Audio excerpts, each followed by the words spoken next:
సార్లు మనోనేత్రాలు స్వస్థపరచబడాలి.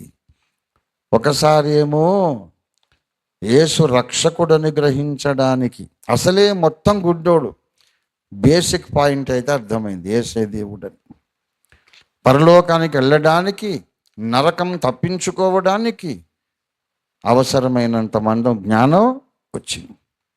తర్వాత లేఖనాలు చదువుతుంటే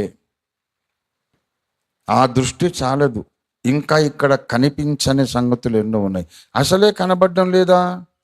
కనబడుతున్నాయి. అక్కడ ఏదో ఉందని తెలుసు కానీ ఏముందో స్పష్టంగా తెలియదు. అక్కడ ఏంటో కదులుతుంది. అది మనిషా, ఎలుగుబంట, ఏంటది? ఏంటో మసక మసక చీకటి, స్పష్టమైన దృష్టి లేదు.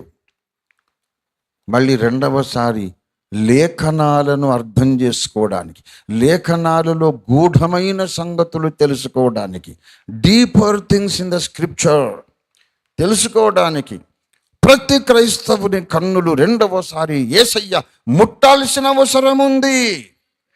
మన మనోనేత్రాలు రెండవసారే కాదు, 22వసారి, 2222వసారి, 2,00,000వసారి కూడా అనుదినం మన మనోనేత్రాలు వెలిగించబడుతూనే ఉండాలి.